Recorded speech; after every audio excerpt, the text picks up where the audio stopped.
د کابل نیوز ګران لیدونکو سلام، راولید ته راغلاست. د ډېرې مودې نه ټرمپ چې راغلی دی دغه بحث مطرح دی چې آیرک پرنس د بلیک واټر پخوانی رئیس چې اوس کمپنۍ نوم بدل شوی غواړي د افغانستان جنګ خپل شخصي امنیتي کمپنۍ ته په قرارداد واخلي. دغه جګړه چې اوس د امریکا د پوځ او ناټو د خوا نه پر مخ ځي غواړي د شخصي امنیتي کمپنۍ د خوا نه چې یو 100 تیارې پیشنهاد کوي او 15,000 عسکرو باندې دا جګړه پر مخ بوځي. د محلي پولیسو محلي اردو خبرې روانې وي او د هغې نه وروسته اوس بیخي یو شخصي امنیتي کمپنۍ ته د افغانستان د جګړې د سپارلو خبره کېږي. سیمبي تلویزیون ویلي دي چې ټرمپ د خپل ستراتیژۍ د ناکامۍ نه په قهر دی، غوسه دی او پینټاګون نه غواړي چې دغه جګړه د آیرک پرنس ته ورکړي. کله خبره د پینټاګون مخکې نه معلومه چې دی باندې راضي نه ده، لیکن دغه جریان روان دی چې هلته ټرمپ کوشش کوي یا دغه طرفدار دی چې د جګړه کمپنۍ ته وسپارل شي، خو پینټاګون ورسره مخالف دی. عجیبه خبره زمونږ د دفاع وزارت دریځ دی. د دفاع وزارت نوی ویان وایي چې دا پریکړه به حکومت کوي، یعنی دا صلاحیت حکومت لري چې دغه جګړه شخصي امنیتي کمپنۍ ته وسپارل شي او که نه. چې په یو ترتیب دغه خبره ده چې بس یعنی د امریکا خوښه ده څه چې کوي، ځکه نه ورسره مخالفت شوی دی او نه طرفداري. په دې باندې بحث کوو. په دغه بحث کې موږ سره ملګري دي جنرال صاحب حکمت الله حکمت د امنیتي چارو شنونکی، زمونږ بل ملمه دی ښاغلی عبدالشکور د ادرس د حقوقي چارو شنونکی، او زمونږ دریم ملمه دی ښاغلی اسحاق اتمر سیاسي چارو شنونکی. ستړي مه شئ، په خیر راغلی. حکمت صاحب دلته اول د شخصي د ملیشو خبره راغله. ملیشو خو ډېر مخکې نه موږ دغه تجربه افغانستان لیدلې ده چې نتایج څنګه و. بیا د محلي اردو خبره مطرح شوله چې هغه زموږ دفاع وزارت حکومت ورسره موافق دی او په بعض ځایونو کې لګیا دي، جوړ شوي دي. لیکن ډېر خلک داسې تحلیل کوي چې د محلي اردو جوړېدل د طبعا د ملي اردو د تضعیف په معنا دی او افغانستان په امنیتي لحاظ انارشۍ خواته بیایي. اوس دا قصې خو لا پرېږده، د یوې بهرنۍ شخصي امنیتي کمپنۍ ته د افغانستان جګړه په قرارداد ورکول دا څنګه ارزوي دا خبره؟ سلامونه او درناوی تاسو ته ډاکټر صاحب اتمر صاحب ته ادرس صاحب ته تاسو همکارانو ته او د کابل نیوز لیدونکو ته. دوی خبرې ډېرې اړینې دي چې سړی بحث پر وکوي. یو دا چې د افغانستان جګړه د امریکا په ملکي و نظامي اداراتو کې هغه پدیده ده چې ډېر په سرمایه داران سو، ډېر په پیسه دار سو، نور هم کیږي. ټرمپ کوم وخت چې بې حده پیسې مصرفولې د کمپاین په وخت کې ایریک پرنس یو هغه څوک چې دته ډیر قوي مادي لاس ورکړلی او په کابینه کې د خور ته د معرف وزارت ورسېدلی، خو په دې باندې دوی اکتفا ونه کړله ځکه چې د افغانستان دپاره کم میلیارډونه چې راځي دا د پنټاګون فاسد جنرالان سره تقسیموي، د هغو کارخانو سره چې د افغان د جګړې د وژنې دپاره تولید کوي، د رینجر څخه نیولې بیا تر بمونو تر مور مهماتو دا هر څه چې دي دا په میلیارډونو ډالر دي چې د قراردادونو په شکل باندې هغه نوم چې د فساد وحشت په دې وطن کې رامنځته کړی دی د قرارداد په نامه باندې. په امریکا کې هم دغه یو سیستم دی چې قرارداد واخیستلی هغه میلیارډونه وګټله او دا قرارداد پنټاګون سره دی. دا اوس د پنټاګون سره دی. تاسو وګورئ د ټرمپ د اولې ورځې څخه پالیسي دا وله چې د افغانستان څخه خپل قوت راباسي، دا یې وعده کړې وله، مګر د پنټاګون نظامیانو پر د باندې د فشار په نتیجه کې دا ومنله چې نه ته برعکس نوې استراتیژي د جنوبي اسیا دپاره جوړه کړه، بالاخره قوتونه زیات کړه چې طالب مجبوره سي صلح ته راسي. کومې معادلې چې برعکس نتیجه ورکړله. اوس نو ترامپ دپاره دا دلیل ډیر پر ځای دی چې ووایي چې د پنټاګون جنرالانو ته چې تاسو نه تنها چې طالبان مو دې ته ونه هڅوله چې مجبوره سي، تاسو امنیت را نه وستلی، تاسو جګړه ختمه نه کړل، د راوتلو موقع مو ترلاسه نه کړله، غزنی مو په اور کې وسوځولی، ستاسې په وزورداشت کې او د افغان حکومت د بېکفایتۍ په نتیجه کې. اوس نو زه د جنگ اختیار لرم او جنگ هغه چاته سپارم چې کولی شي چې دغه جګړه مهار کړي. په هغې جنجال وروسته بحث وکړو چې د دغه ډېر زیاتو غیر قانوني عوایدو په سر د پنټاګون او د ټرمپ ترمنځ جنجال دی. دا خو په خپل ځای، لیکن که موږ ته نتایج څنګه کیږي؟ که دغه جګړه یو شخصي امنیتي کمپنۍ ته ورکول کیږي، دا موږ ته په څه معنا ده؟ راځم تاسو وګورئ د دغو کمپنیو تاریخ پر دې را جوړ دی چې دوی مخامخ جګړه مخ ته نه بیایي، دوی ترور کوي، دولتي ترور کوي، شخصي ترور کوي، انفرادي ترور کوي. بالاخره د ترور په واسطه باندې دوی وایي چې موږ د جنگ هغه ډیر ښاغلي قمندانان قوي خلک د صف څخه باسو. په عراق دوی هم داسې یو تجربه درلودل، په لیبیا کې هم دغسې کار وکولی، په سوریه کې تر یو حده پورې مخ ته ولاړله. بالاخره د دې په نتیجه کې موږ د جنگ هغه قوي اصلي صف د منځه وړو، جګړه ضعیفه کوو، بیا نو جګړه ګټو. یوه خبره چې ډیره مهمه ده چې دوی په خپل تاریخ کې نه یوازې بلاک واټر بلکې د CIA څخه دغه ټولې اجیرې کمپنۍ چې قراردادونه اخلي دوی د CIA څخه اخلي، دا دولتي ترور هم کوي، کودتاګانې هم د دوی پر غاړې باندې دي. یوازې د فیدل کاسترو پر ضد باندې هم دغه کمپنیو 53 واره کودتا کړې ده چې نه ده شوې. خو هلته کیوبا ولا د کیوبا ولسو کاسترو ولو. زما په باور باندې چې ستا دغه حکومتي ښاغلي به هم د دغه کمپنیو د راتګ یو مقدار قرباني هم سي په هر شکل چې وي، یا به ووژل سي، یا به د سیاست څخه لرې سي، یا به قراردادونه واخیستل سي، یا به وشړل سي، او یا به پر دوی باندې داسې بدنامه کوونکي اسناد راوباسي چې بالاخره په سیاسي لحاظ باندې، په اجتماعي لحاظ باندې، په دینی لحاظ باندې د مړو تر کچ پورې ورسي. بیا به دوی په دې وطن کې د ژوند کولو نو صحیح ده. بیا وروسته په دې خبرې کوو چې که په رښتیا امریکا هدف دا وي چې که شخصي کمپنۍ کوي او که امریکا اردوی کوي چې دغه جګړه وګټل شي، خو بیا هم یو څه توجیه کیدی شي. لیکن که د یوې خوا نه بحث دی چې امریکا غواړي دلته داعش غوندې قوتونه تقویه کړي، غواړي چې دلته جګړې ته ادامه ورکړي تر څو چې سیمه کې کوم رقابت لري هغه سرته ورسوي. نو بیا په دغسې یو رقابت، په دغسې یو وضعیت کې شخصي امنیتي کمپنۍ راتګ دلته څه عواقب لري، په دې بیا وروسته خبرې کوو. دا درس موږ امنیتي تړون د امریکا د حکومت سره لرو،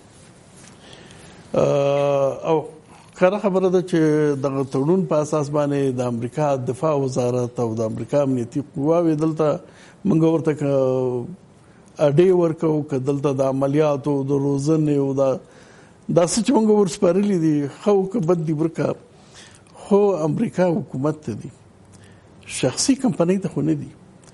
نو امریکا دا اختیار لري چې اوس زموږ دا جګړه او د دې جګړې مشري د امریکا د حکومت په ځای ځکه به یو حکومت یو څوک به چې نصابه پښتنه کولی شي، د یو سلسله قوانینو تابع به دا یو کمپنۍ ته ورکې.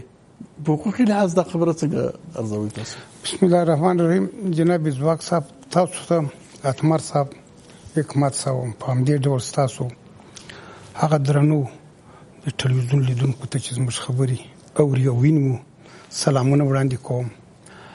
زما عرض دا دی چې هر ورځ هغه څه چې د متحده ایالاتو په مورد کې ویل کېدل ګام پر ګام ثابتېږي چې دوی تر دې بدتر خلک په دې معنی چې په لومړي راغلل دا د اشغال کلمه او د استعمار اصطلاح دوی چندان نه منل. اوس هم یو تعداد کسان دي چې د دوی سره انډیوالي لري. ته وګوره، دی وایي چې زه افغانستان یو خصوصي امنیتي کمپنۍ ته امنیت سپارم، په دې معنی چې نور زه نه واک لرم او نه هیڅوک یم. او بخښنه غواړم دا موضوع افغانستان سره هیڅ په بحث نه کیږي، یعنی دا اوس امریکا د چې تصمیم نیسي چې ویس پاري کوي نه سپاري. تر اوسه خو ټول تصامیم نیولل د جنگ تصمیم یې ونیوي. موږ په لومړي ګام کې په ډیر ګرمي سره استقبال کوي. ښه کار دی. کله چې بیا وویل چې سوله کوم نو موږ هم وویل چې دا د سوله خو بې له شرط موږ حاضر چې ورسره وکړو. که روغتونونه را بمبار کړه موږ ویل کوردینات موږ ورکړي دي، کې بندیخانې را ډکې کړي او ترجمانانو تحقیق کاوه موږ ویل دا ترجمانانو ته موږ واک ورکړي. بالاخره یو غږونه په مقابل کې پورته سول. په همدې ډول د دوی د امنیتي تړون په مورد کې، د ستراتیژیک تړون په مورد کې، د خودسره نیولو په مورد کې، د بګرام او ګوانتنامو د ډکېدو په مورد کې، د تحقیق په مورد کې امریکایان په دې پوسو ولي صرف تاکتیک تغییر په دې معنی چې راځه د امنیتي تړون په محدودي کې به دا کار کوم. هغه اوس دې سرحد ته ورسېدلو چې وګورئ ټول اعلانونه یې وکړل. یو اعلان دا حق لري دا موږ تړون چې ورسره کړی دی د امنیتي تړون په محدوده کې او د دې په چوکاټ کې امریکا دا حق لري چې زموږ دا جګړه امنیتي کمپنۍ ته وسپاري، شخصي امنیتي کمپنۍ ارز کوم. دا وایم یو اعلان رسما ټرامپ وکړي، یعنی پیشنهاد د اعلان وکړي چې موږ د تروریزم رسمي اعلان په افغانستان کې کوو، چې اصلا موږ چې بیرغ مو پورته کړی دی. دغه خصوصي امنیتي کمپنۍ حکمت صاحب معجزه اشاره ورته وکړله، د دوی اصلا قواعد په هیڅ ډول سره د ژنیوا د کنوانسیون قواعد نه دي. دوی اصلا نظامی قواعد نه لري. د دوی د پاره یوازینۍ لار دا ده چې موانع څنګه لري کوم. دا موانع په سر کې تر ټولو هغه پیسې چې دوی اخیستي دي. یعنی ټرامپ وښوله چې موږ سودا او معاملې ته حاضر یو په هر قیمت شي وي. دغه دی په د اعلان کې وویل چې زموږ مصرف به ډېر لږ شي، تر 10 میلیارډ ډالر به هم لږ وي. نو بنان موږ دا معامله کوو. راځو دې تړون ته. موږ د متحده ایالاتو سره تړون امضا کړی دی، امنیتي تړون، چې زه شخصا په هغه وخت کې هم قطعا ورسره موافق نه وم، اوس هم نه یم، ځکه دوی باور نه پلري. خو حکومت سره امضا کړی کنه. اوس دا تړون چې موږ نه نظامی بې حدود هډي ورته ورکړي، بې حدود هډي. قطعا حکمت صاحب بې حدود ساحه څوک په چاته نه ورکړي، او دا په بین الیاز حتی په هیڅ حقوقي سیستم کې نشته چې زه بې حدود ساحه ورته ورکم، دا نور قیمت یې خو څه کوي. دا هډي مو ورته ورکړي، دا مو د دوی پینتاګون دلته ځای پر ځای کیږي، د دوی د پینتاګون تشکیلاتي توابع دلته پر ځای کیږي. بالاخره د دوی نظامی سازمان دلته پر ځای پر ځای. د چا نظامی سازمان؟ د متحده ایالاتو نظامی سازمان. موږ د یو خصوصي امنیتي کمپنۍ سره نه تړون درلود او نه لرو. دا نو هغه حالت دی چې متحده ایالات اوس تر ټولو قواعدو حتی نه په خپل لاسلیک باندې، نه د ژنیوا په کنوانسیون باندې، نه په نظامی قواعدو باندې، هر هغه څه چې غواړي هغه کوي. حتی تر مطلق استعماري بڼه نیسي د دې حضور. ځکه که د تړون ښه دی او که بد دی، خو زموږ یو تړون ورسره کړی وو او د هغې په اساس دلته وو هغه څه امتیازات چې ورکړي وو هغه استعمالوي ورسه. اوس که هغه تړون هم د پښو لاندې کېږي او دی داسې یو کار کوي چې د نړیوالو قوانینو خلاف هم دی او د دغه تړون خلاف هم دی، زموږ بیچاره اساسي قانون خو خیر دی، نو بیا د دې حضور مطلق استعماري حضور شو. زه به یو عرض درته وکړم، دغه د برتانوي استعمار تاریخ چې وګورو، چې د سبا ورځ د دوی کمباله په افغانستان کې ټوله شوه، سبا تاریخ دی. دوی په دا ټوله تاریخ کې دا دوستان دلته ناستي تاسي ټوله هدایتونه مستقیم نه دي ورکړي. دوی کوشش کول چې بلا واسطه هدایتونه ورکړي او قوي استعمار د جهان وو. اما امریکا هغه استعمار دی چې بلا واسطه کار نه کوي، مطلق بلا واسطه. افغانم واسطه په منځ کې نشته. که هدایت ورکوي د واشنگټن څخه هدایت ورکوي، کابل هیڅ مطرح نه دی. که نظامي مستعمرو نوې شک حیثیت او دغه ته پروا یعنی نوې شکل د استعمار هغه نوې شکل دی چې خپل د مستعمرې په خپل لاس کښېناستلو خلکو ته هیڅ ارزش قایل نه دی او دا بدترینه شکل د استعمار. بیا وروسته د افغانستان حکومت د دفاع وزارت په دریځ باندې هم غږیږو او موږ باید څوک په دې باندې هم غږیږو. اتمر صاحب، ټرمپ او امریکا رسنۍ د یو څه بدینه را په دې خوا د ستراتیژۍ د ناکامۍ خبره کوي چې د امریکا د ټرمپ ستراتیژي ناکامه ده، کامیابه ده، په دې باندې بیرته د سر نه فکر کوو. خپل د امریکا حکومت هم دا اعلان وکړ چې د ستراتیژۍ باندې او لکه څنګه چې د ادرس هم ویل چې امریکا چې اعلان وکړي زموږ حکومت هم دواره وایي چې باید هم داسې وشي، باید هم دغسې وشي. د ناکامۍ خبره چې کېږي دا د همدغه رقابت لکه څنګه چې حکمت صاحب ویلې د پینټاګون د دې ستراتیژۍ طرفدار ده او جوړونکی د همدې او ټرمپ او د انډیوالان چې دی هغه غواړي چې ایرک پرنس ته د قرارداد ورکړي. نو دا د ناکامۍ خبره چې کېږي دا اصلا د ناکامۍ خبره نه ده، دا فقط د همدې کوشش برخه ده چې ستراتیژي ناکامه ښکاره کړي او قرارداد شخصي امنیتي کمپنۍ ته ورکړي. په ډېر مننه سره ځواک صاحب تاسو ته او جناب جنرال صاحب حکمت او جناب دادرس صاحب ته او ټول لیدونکو ته سلامونه ولیږدي.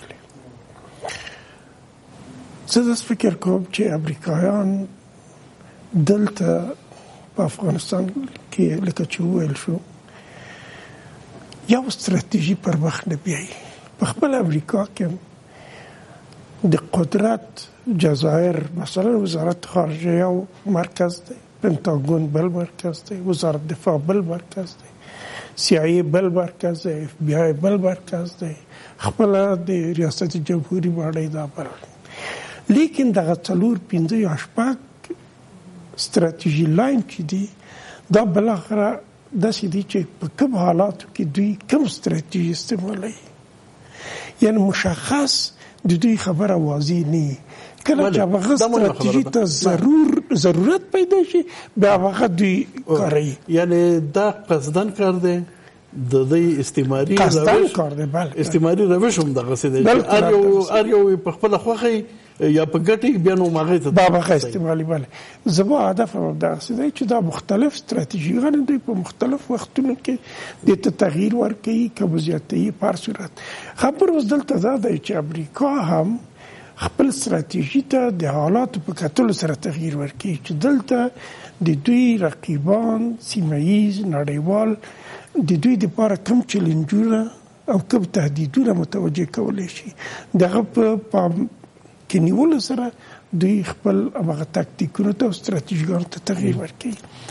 شخصي امنیتي کمپنۍ که د مافیایي دغه زاویه نه چې د ډېرې زیاتې ګټې د پیسو د لاسته راوړلو او دغه په خوا کې اوس نور بحثونه هم د مخدره موادو قاچاق او د معادنو د غیر قانوني استخراج او هغه مسله مطرح دي چې دا کمپنۍ ورسره علاقه لري. دلته که د دې بحث نه تیر شو یا په اصطلاح سترګې په پټو کو د امریکا لپاره د شخصي امنیتي کمپنۍ حضور او جګړه څه ګټه لري؟ یعنی هغه جګړه چې د امریکا اردو نشي ګټلې یو کمپنۍ څنګه ګټلې شي؟ خبره دلته داسې ده چې لکه چې تاسو ویل اوس زه ډېر خلاصه و تاسو د مخدره مواد کچا د امریکا او انګلستان راتګ سره دا تقریبا 12 چنده 12 برابر شو. زما مطلب دا دی چې تقریبا د 1000 ټن بالو د 1000 ټن 12000 ټن ته ورسېد. صحیح شو. اب دغه څه لکه چې حکمت صاحب دا قراردادونه لاس په لاس په میلیارډ په سلو میلیارډونو ډالر دوی خپل باندې کیفه بیان کړ. یا افغانان دوی روپ دي کړی یا دوی افغانان روپ دي کړی. په صورت دوی دواړه د دې نه برخمن شو. په افغانستان کې داسې یو فاسد نظام راغی چې دغه د واجب مثلا د ځمکې غصب فساد دغه ټول خبرې رامنځته شوې. د معدنونو خبره صحیح ده، تاسو پر اسانیو کې لیدلې دي. دغه خبره هم بیخي صحیح ده. خلک هم اړي شاهدان هم د خبرې کوي او ډېر به خبره دا ده چې دوی په دغه 15 کالو کې 14 کلونو کې هغه توقع چې د افغانستان ولستلو دغه تر سره نشو کړی. یعنې موږ دغسې یو حالت ته ونه رسېدو چې هغه زموږ دلخواه حالت و. اوس دغه حالت ته چې دوی شخصي کمپنۍ ته ورکوي، یعنې په حقیقت کې دغه بحران دوی خپله مدیریت کوي. تر دې حده یې راټیټ کړي چې اوس شخصي کمپنۍ ته ورکوي. دلته څو خبرې دي. شخصي کمپنۍ آزاد لاس لري په هر شي کې. دا نه ستا کلتور ته ګوري، نه ستا رواج ته ګوري، نه ستا فرهنګ ته ګوري، نه ستا سپینګیري ته ګوري، نه ستا ماشوم ته ګوري، نه ښځو ته ګوري. هر جنایت چې زموږ هر جنایت چې کوو دې ته خلاص لاس لري. بمبارد کوي، که وژني، که حقوق بشر ته خپل وړاندې کوي، که په جنازه وژني، که په اختر وژني، دا د دوی دپاره اجازه ده. دا جنایت دا خپل جنایت دی. دا خپل جنایت دی. بل خبره دا ده چې ګویا امریکا په دې کې ناکامه کېږي او په دې کې ستړی کېږي، په دې کې زمینګیره کېږي، نو بیا امریکا د قهرمان صاحب خبره سوربریت بیا وایي چې هغه دی دا خو ما شکست نه دی کړی، دا خو بلیک واټر شکست کړی، دا خو شرکت په دا ایسته که بل کمپني راواله. دا نو بیا خپل سیاسي مسؤلیت خپل وزارت دفاع پورې نه اچوي، په دې بلیک واټر بیا اچوي. او دا ډېر خطرناک دی. زه هم د اوس نه وایم که دا کار زموږ حکومت دوی سره وبني، دا یو لوی څه شی تاسو ورته وایي څه فرق ولري. بمباریګانې د امریکا دغه په اصطلاح اردو هم کوي، فوز چې دی دیم کوي، وژنې هم کوي، کودتاګانې او دغه استخباراتي لوبې چې دي هغه هم دی کوي.